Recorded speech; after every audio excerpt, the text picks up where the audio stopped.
This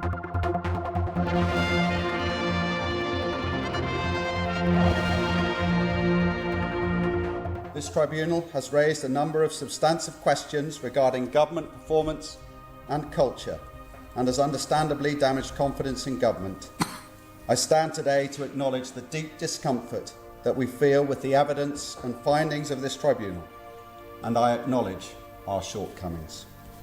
I have been elected, Paul, by the public to ensure the good governance of the Isle of Man. If I feel that issue has been compromised, that good governance has not been in play here, then I believe it is my duty as a responsible politician to get to the bottom of it. There was a collapse in the senior leaders in government as a consequence of the tribunal's original ruling, and where we saw, the exit door very, very busy indeed, and a lot of senior people disappearing. We set out the absolute need for a one government approach, an approach that requires everyone across the public service to have certain considerations at the forefront of public service delivery.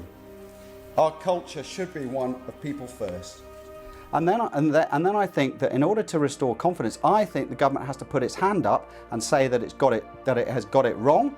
A solicitor's duty is to investigate the position carefully and to ensure, so far as possible, a full and proper disclosure of all documents is made. The duty owed to the court is one which the administration of justice very greatly depends upon.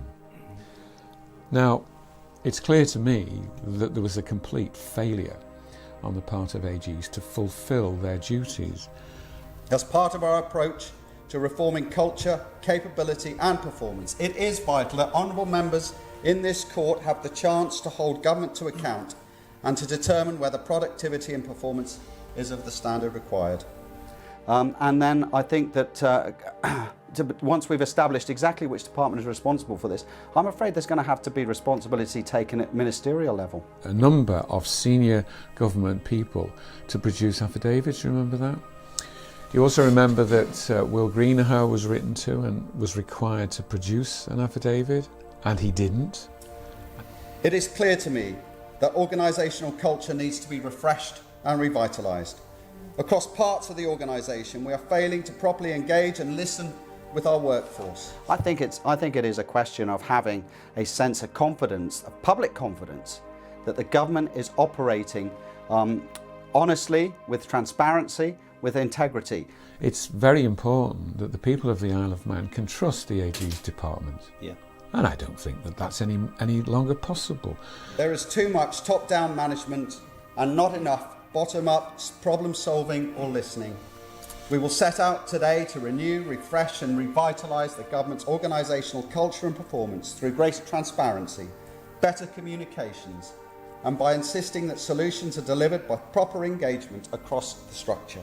So the MHKs who are on those departmental teams, and they're there for a purpose, and part of that purpose is to help the Minister in his day-to-day job and to help him reach his conclusions, were not informed. And to basically say that they don't trust MHKs really then questions the modus operandi that the government is undertaking. Surely the concept of a Crown appointment with regard to the AGs means that the conduct and behaviour of the AG's department must be of the highest possible standard.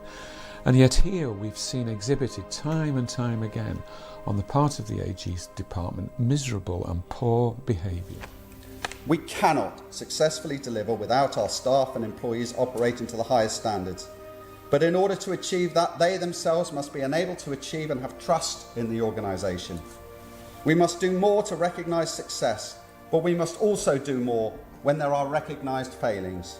Well, I think it's really the relevant issue here is, has the government made a mistake? Even with the Council of Ministers vote, it doesn't mean to say that governments don't make mistakes, and that's why the easiest thing for the government to do is put its hands up, say they've made a mistake, say that unfortunately some of the circumstances got mixed up, and set about restoring public confidence in the use of funds, in the transparency of how public money is used, and to get some confidence back in the economic policies in terms of use of public funds. And me being a complete layperson, sitting through most, not all, but the stuff I saw, especially the early on stuff, it seemed that I think maybe some members of certain departments felt they were bomb-proof and they didn't have to play by the rules. They could do what they wanted to some degree because no one was there to pick up on it until, of course, they were found out. They were caught with their pants down, let's face it. So we need to build the best teams and create an employment environment where hard work is acknowledged and rewarded, where people are listened to, and where people are empowered to achieve. Hear, hear. And once we've established who exactly was responsible, then my view is that that particular minister or ministers would have to give serious considerations as to whether they've made a serious error of judgment and whether Tynwald felt that error of judgment was serious enough for them to resign. this plays out so badly, you know, people watching this and people wanting to get into the health service over here. Some definitely would have second thoughts if they hear what's gone on in the past and what has happened to this particular person that this whole thing is revolving around to sort out recompense for her. This isn't about scoring points now, it's about clearing up the mess, it's about finding a way out for government and a way of restoring confidence back to the public and to businesses. I acknowledge our failings. We need to make changes to government, structural changes, cultural changes and organisational changes because we cannot retain the status quo. And we need to do it now to ensure that the public are getting the best possible outcomes and delivery. What a mess. Let's put it like that. Just what an absolute mess of how not to handle things and how this makes the Isle of Man look internationally. I just dread to think. First and foremost at the moment, I think that somebody, somewhere, we have to get to it's got to give us the full story about who approached who, which department was responsible for taking this on, which department fully looked at the risk assessment, which departments and individuals briefed the Chief Minister on this, and why the Chief Minister agreed to give his signature and what was briefed. The duty now falls with the Executive in the form of the Council of Ministers and falls to Tynwald to resolve these issues, but in doing so they absolutely must focus on the AG's department, refresh it, make it good and make it worthy of being a Crown appointment. I recognise, of course, that so many public servants do so much to deliver the very best in public services, but there have now been too many issues over the years to feel comfortable. Hear, hear. We must now all take responsibility.